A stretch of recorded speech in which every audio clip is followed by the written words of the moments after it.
Hammaga salom, hurmatli obunachilar. Kelinglar, bugun sizlar bilan 2026-yil 14-iyul oyida tushgan majburiy matematika savollarini ko'rib chiqamiz. Birinchi savol hisoblash kerak, ya'ni 625 dan 125 ni ayirib, qovus ichida ayrilgan 625 bo'lingan 125. Birinchi amal bu bizada qovus bo'ladi, ya'ni 625 dan 125 ni ayiradigan bo'lsak, bizada 0, 0, 5 qoladi. Ya'ni 5 degan javob chiqadi. Ikkinchi shart bilan bo'luvni bajaramiz. Nega ayruv emas? Chunki bo'luv birinchi keladi. Bo'luvni ham bajarganimizda 625 ni 125 ga bo'lsak, 5 degan javob chiqadi. Demak, biz uchinchi amal bilan 5 dan 5 ni ayirsak 0 javob qoladi. 0 esa bizda A javobda keltirilgan. Keyingisi 7 ni 10-chisi ko'paygan 7 ni 49-chisi taqsim 343 ni 6-chisi. 343 bu 7 ni 3-chisi va yana 6-chisi. Demak, bizda 7 ni 50 9-chisi taqsim 7 ni 6-chisi ekan. 3 6 18-chisi bo'ladi. Buni ayiradigan bo'lsak, bizda 7 ni 41-chisi qoladi. Bunaqa javob bizda keltirilmagan, chunki mana bu mahrajda kichkina son bo'lib qolgan. Lekin misolda, haqiqiy misolda 343 ni menimcha 16-chisi bo'lgan bo'lishi kerak. Keyingisi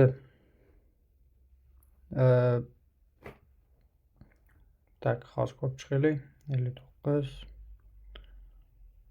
Da, shu to'g'ri. Uchinchisi o'zbekcha. Masshtab 1 ga 6 million xaritaga 240 kilometr masofa necha santimetrga teng? 1 ga 6 million, to'g'rimi? 1 ga 6 million degani bu biz bilishimiz kerak, to'g'ri, 1 kilometr. 1 kilometr bu 1 million santimetr. To'g'rimi? Ya'ni mana bunaqa hisoblaydigan bo'lsak, 1 metr bu 100 santimetr. 100 santimetr. 1000 metr, 1000 metr bu 1 kilometr. Demak, ikkala tomonni 1000 ga ko'paytiradigan bo'lsak, buni ham 1000 ga ko'paytiradigan bo'lsak, 100 ko'paygan 1000, ya'ni 1 kilometr bizada 100 ming. Da, 100 ming bo'ladi. 100 mingga to'g'ri keladigan bo'lsa, buni hisoblaymiz endi. 1 ga 6 million karra kichraytirilgan. Ya'ni 1 santimetrga 6 millionga oladigan bo'lsak, 1 ga 6 millionni biz bunaqa hisoblaymiz. Kelinglar. 240 kilometr bizada 240 100 ming yana bo'ladi. Ya'ni 5 ta 0. Yana 5 0 qo'shadigan bo'lsak, 1 2 3 4 5 bizada 24 million bo'lib qoldi. Endi 24 millionni 6 millionga bo'ladigan bo'lsak, bizada 4 degan javob qoladi. 4 ga teng demak. Каком расстоянии на карте? Hammasini santimetrga hisobladik, поэтому 4 santimetr degan javob chiqadi. Keyingisi 4-chisi raqamlar ko'paytmasi 12 ga teng bo'lgan nechta ikki xonali son bor? Birinchi o'rinda bilib olishimiz kerak, nima bu raqam, nima bu son. Raqam bu 0 dan 9 gacha bo'lgan ifodalar, ya'ni 0 1 2 3 4 bular raqam hisoblanadi. Sonlar esa bu qolgan hammasi 15, ya'ni raqamlardan tashkil topadigan yig'in, ya'ni 15, 17, 28, 32 bular sonlar. Raqamlari ko'paytmasi 12 ga teng bo'lgan ikki xonali sonlar nechta? Ikki xonali son bor. Nechta ikki xonali son borda? Sirasi yozib ketaman. Bu 3 bilan 4, ya'ni 34 ni raqamlari ko'paytmasi 12 bo'ladi. 43 niki. Xuddi shunaqa 62 bilan 26 niki. Mana shu 4 ta sonni ko'paytmasi, mana raqamlar ko'paytmasi bu 4 ko'paygan 12 bo'ladi. 12 aytadi. Bunaqa sondan bizda 4 ta bor. Keyingisi kubning uchlari soni nechta? Kubning uchlari soni 8 ta bo'ladi. Nega? Chunki kub 4 ta tepada, 4 ta pastda. 1 2 3 4, 1 2 3 4. Qizil bilan belgilab ketaylik. 1 2 3 4, 1 2 3 4. 8 ta bo'ladi. Keyingisi 3 6 9 12 13 15 18 21 23 24 28 sonlar ichida 3 ga qoldiqsiz bo'linadiganlari nechta? 3, 6, 9, 12, 15, 18, 21, 24. Nechta bo'ldi? 1, 2, 3, 4, 5, 6, 7, 8 ta. 8 tasi 3 ga qoliqsiz bo'linadi. Chunki 13 bo'linmaydi, 23 bo'linmaydi, 28 bo'linmaydi. Shunda qolgan 8 tasi bo'linadi. O'zbekcha ikkita o'zaro tub sonning ekub va ekuk ko'paytmasi 420 ga teng. Shu sonlar yig'indisining eng katta qiymatini toping. Okey, eng katta qiymati bunaqa holatda bo'ladi. 420 ni bo'luvchilarga ajratamiz. Bu 42 ko'paygan 10 yoki 21 ko'paygan 20 degan javob beradi. Endi buni ekubekukni topadigan bo'lsak 21 ni bo'luvchilarga ajratamiz. 3, 7, 7, 1. 20 ni bo'luvchilarga ajratamiz. 2, 10, 2, 5, 5, 1. Demak, ekubni topadigan bo'lsak, ekub bizada yo'q, ya'ni 1 la bor faqat. Ekukni topadigan bo'lsak, ekuk bizada ikkalasini ko'paytmasi, конечно, bu bizada 420 bo'ladi. Endi ekub bilan ekukni ko'paytmasining yig'indisini degan, ya'ni shu sonlar yig'indisining eng katta qiymatini toping. Tagida bu bizada bu ekubni ko'paytmasi shu sonlar yig'indisining eng katta qiymati. Tagida ikkalasini qo'shib yuborsak 421. Ekub bilan ekuklarini qo'shib yuborsak. Xo'p, keyingisi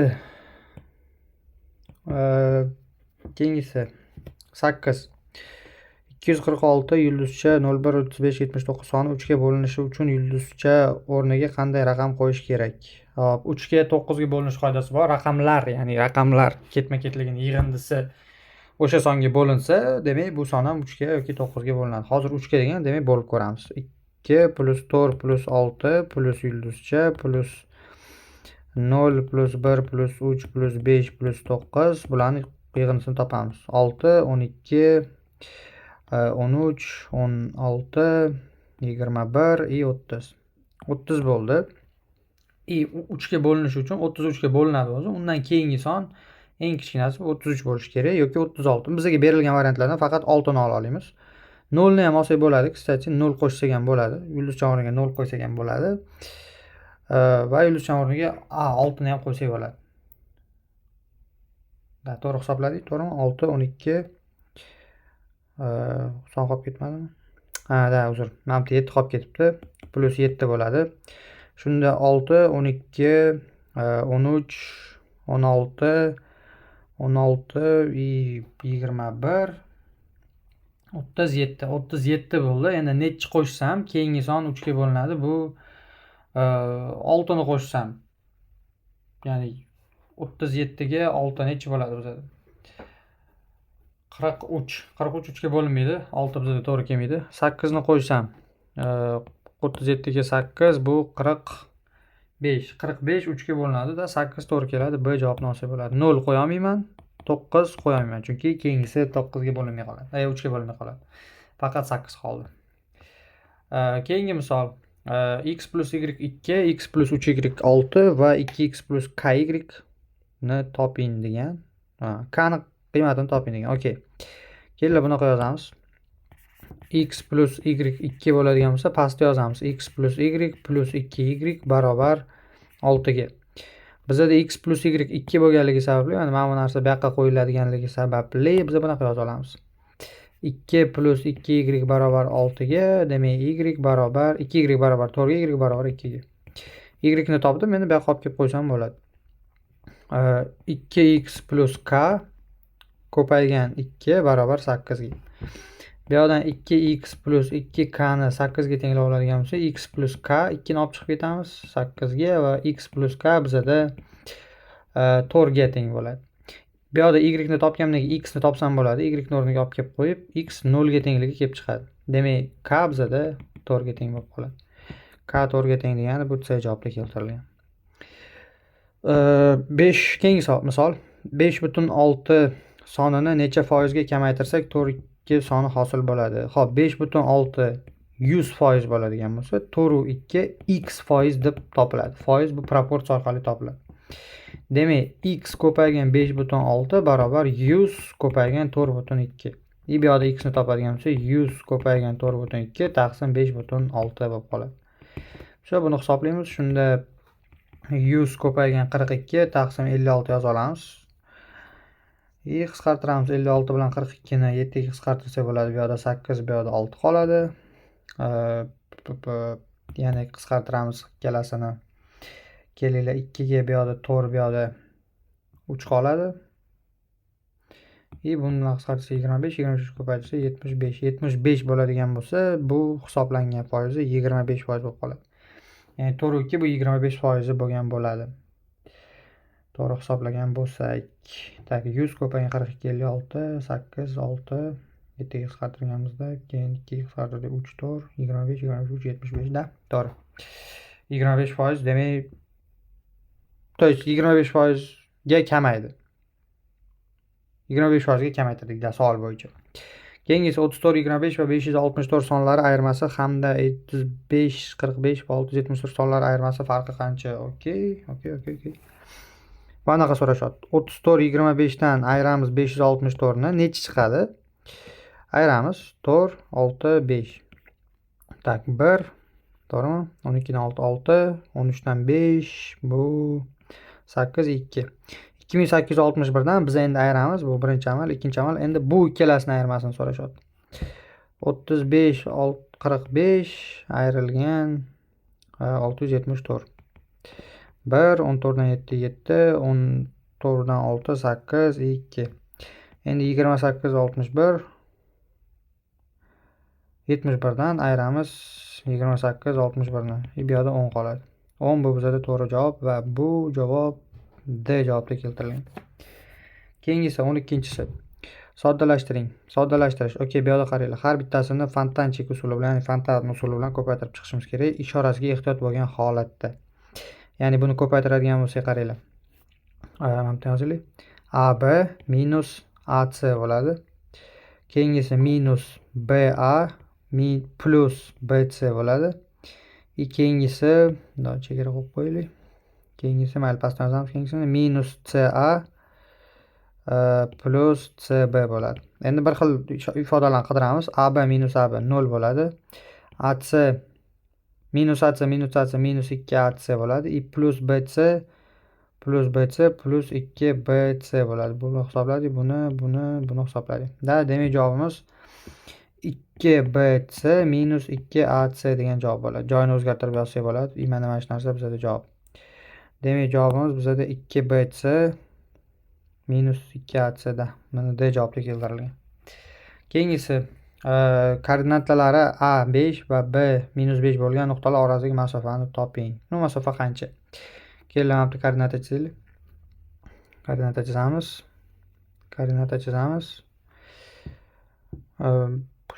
Bitta koordinatada olaylik. Mana bu -5 bo'lsa, mana bu 5 deb olamiz. 4 3 2 1 0 1 2 3 4 -5. Ya'ni 1 2 3 4 5 6 7 8 9 10 11 ta. Ya'ni masofasi orasida -5 gacha 10 tada, 11 ta emas, chunki oxirgisini tanamaymiz. Keyingisi 14 da 12 ko'paygan 0.75 ni toping degan. Ya'ni 14 ni olib tashlaymiz. 12 ko'paygan 0.75 sonni 50% ni toping. Okey, buni yarim, 50% demak yarim. Buni ko'paytiramiz birinchi. 10 lik aslini ko'paytirganda 12 ni 75 ga shunday ko'paytira olamiz. 0 1 5 6 plus 4 1 8, to'g'rimi? 0 0 1 9 900 bo'ladi. 2 marta orqaga qaytamiz. Shunda 9 bo'ladi. 9 ni yarimi bu 50%, 4,5. 4,5 esa A javobga keltirilgan. Keyingisi. Agar A soni 36%, 108 sonining 24% ga teng bo'lsa, A sonini toping. Okey. Agar A soni 15-sini hisoblaymiz.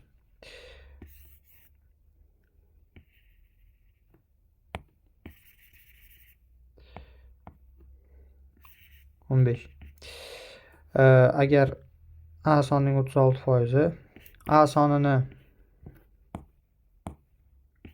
36%, 108 ning 24% ga teng bo'lsa, birinchi 128 24% ni kelinglar topib olaylik. Чтобы chalkashmaslik uchun. 108 bu 100%, x bu 24%. Foiz hisoblash proporsiya har doimgidek. Demak, x bizda barobar bo'ladi 108 ko'paygan 24 taqsim 100 ga. Buni hisoblaymiz. Tak, 4 ga qisqartiramiz. 25 ko'paygan 6 ko'paygan 108. Buni yana hisoblasak, давайте просто shunaqa qolib tursin.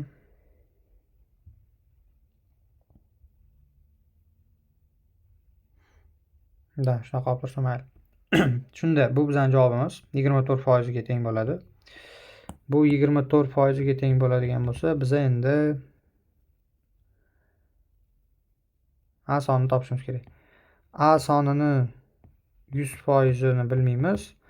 108 ko'paygan 6 taqsim 25 bu uni 36% bo'ladi. Bu yerdan A ni topadigan bo'lsak, A bizada 108 ko'paygan 6 taqsim 25 ko'paygan 100 taqsim 36 bo'ladi. Buni hisoblaymiz.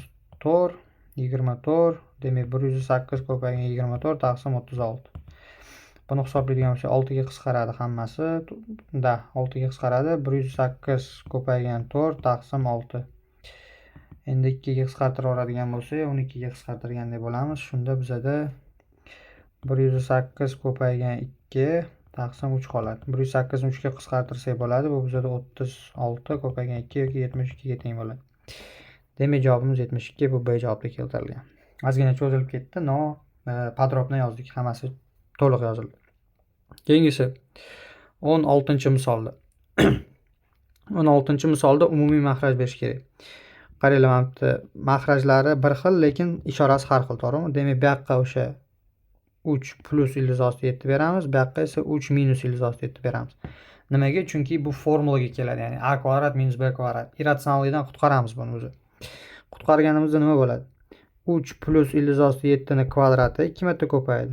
Minus 3 minus ildiz osti 7 ni kvadratiga taqsim pastda kvadratlar ayirmasi, ya'ni 3 kvadrat minus ildiz osti 7 ni kvadrati qoladi. Buni hisoblaydigan bo'lsak, tepada qaranglar nima qoladi? 9 plus 6 ildiz osti 7 plus 7 ayrilgan. Tak, ozgina noto'g'ri bo'lib qoladi. Hozir bunaqa yozsak, keyin buni bunaqa qilamiz. Bunda o'chiramiz mana shu yerda. Mana mana shu pastiga yozamiz. Qaranglar.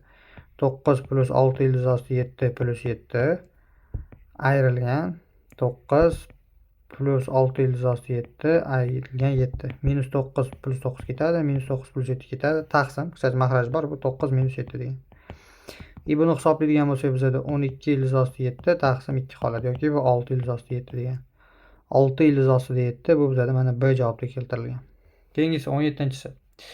X minus 2 taqsim x plus 1 ifodaning boshqa ko'rinishini toping. Boshqa ko'rinishi menimcha javoblarning ichidan topishimiz kerak. Okey, javoblarning har bittasini tekshirib ko'rishga harakat qilamiz. Ya'ni nima qilsak, ular bir xil bo'ladi. Demak, nima qilsak bo'ladi? Bu yoqqa x plus 1 beradigan bo'lsam, keling, 17 ni hisoblaylik. 17. Birinchi A variantini hisoblaymiz. 1 minus 3 taqsim x plus 1. Maxraji x plus 1 bo'lishi kerak. Hammasida x plus 1 bo'lishi kerak, lekin mana bu yerda C da x minus 1 bo'lib qolgan. Поэтому C ni sразу olib tashlasak bo'ladi. Bu yerda ham minus x plus 1 bo'lib qolgan, buni ham sразу olib tashlasak bo'ladi. Bir xil x plus 1, ya'ni bizda A va B variantlar qoldi. Ikkalasidan bittasini tekshiramiz. Bu yoqqa x plus 1 beramiz. Shunda bizda x plus 1 minus 3 taqsim x plus 1 qoladi. Demak, buni hisoblasak x minus 2 taqsim x plus 1. Rostdan ham bizda A javob. Xuddi shu tepadagi x minus 2 taqsim x plus 1 ni boshqacharoq ko'rinishida berilgan ekan. Ya'ni mana bunaqa yozilgan bo'lgan. X minus 2 taqsim x minus 2 plus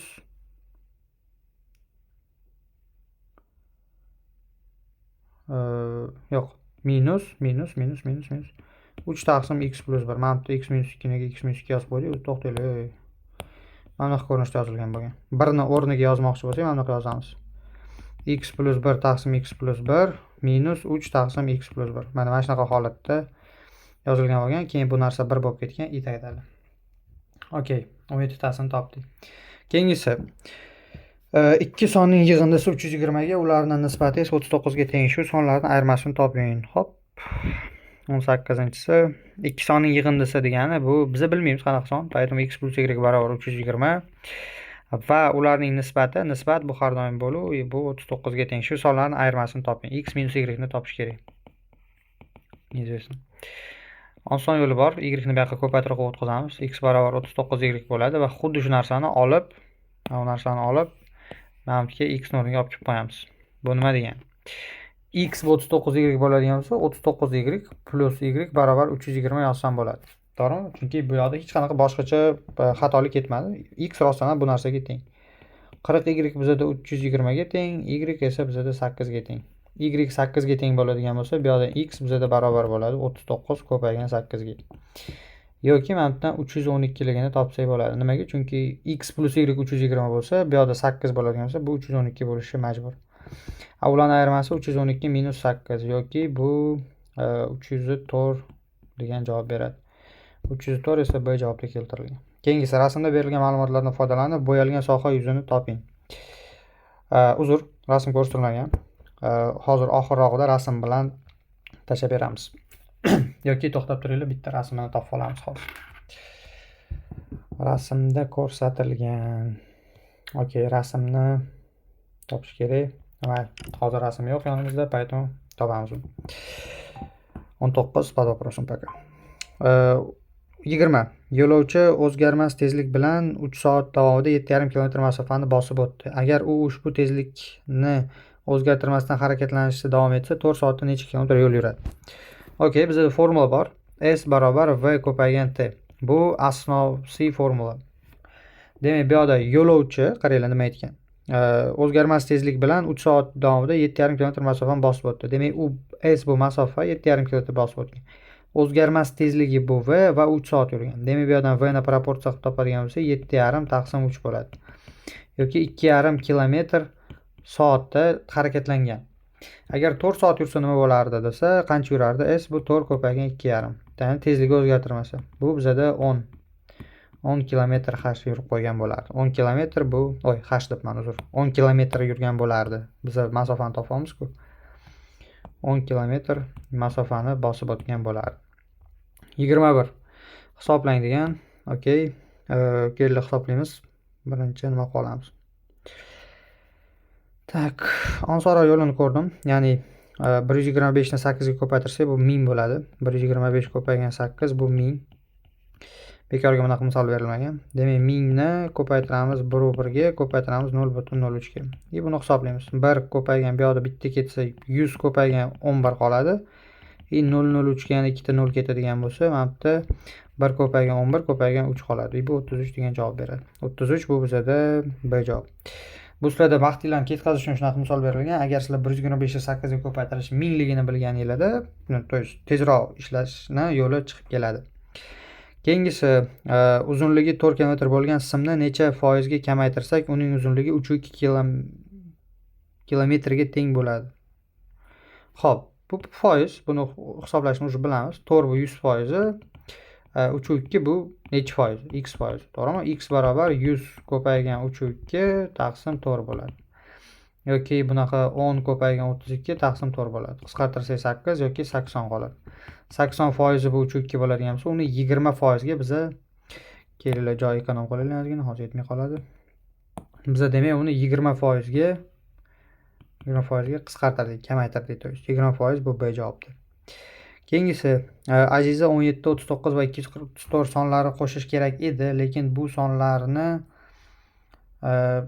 379 va 324 ga almashtirib qo'shib amalni bajardi. Aziza hisoblagan yig'inda dastlabki hisoblash kerak bo'lgan yig'indadan qancha farq qiladi? Aziza bizani qiynadi. Okey. 17 39 plus 234 qo'shamiz. Demak, u 3 1 6 7 9 1 1973 soni chiqib qolgan Aziza hisoblaganda. Lekin u hisoblash kerak edi 1379 ni qo'shish kerak edi 324 ga. U qo'shganida 3 1 901 6 7 1 chiqardi.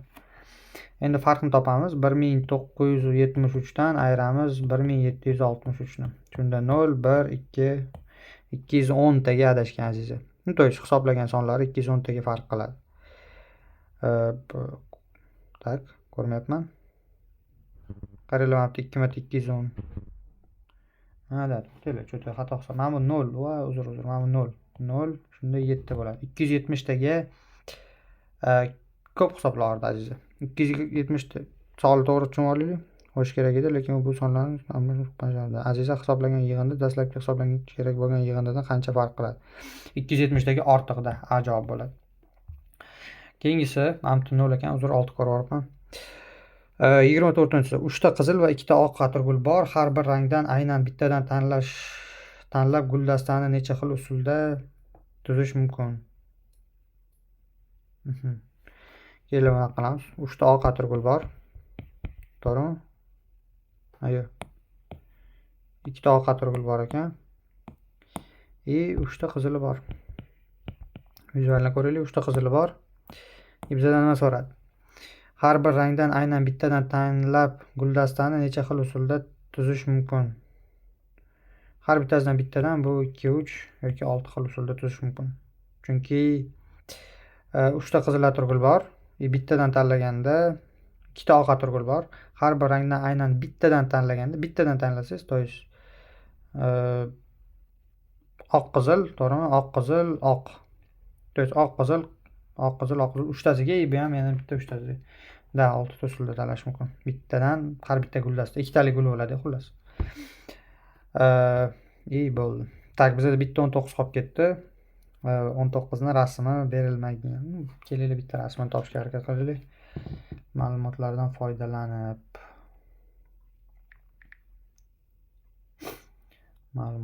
foydalanib rasmda berilgan. Okey, qaranglar, bizga mana bunaqa rasm berilgan ekan. 19 da bunaqa kvadrat bergan bizga. I kvadratni mana bu tomoni 90 gradus, mana shu tomoni bo'yalgan.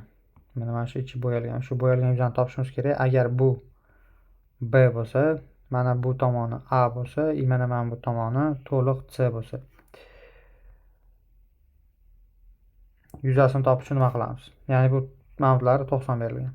O'zi to'g'ri burchakli bo'lgani uchun to'g'ri burchakli yuzasi bu A ko'paygan B yoki A ko'paygan C. Hozirgi momentda A ko'paygan C bo'ladi. Mana qarang, mana bu tomoni C minus B bo'ladi. Mana kichkina tomoni. Keldi, qizil uch qolaylik. Mana bu tomoni C minus B bo'ladi. Bu tomoni A bo'ladi. Bu tomoni kerak emas bizga. Demak, biz uchburchakning yuzasidan topishimiz uchun S uchburchakniki bizda barobar bo'ladi A ko'paygan C minus B taqsim 2 ga.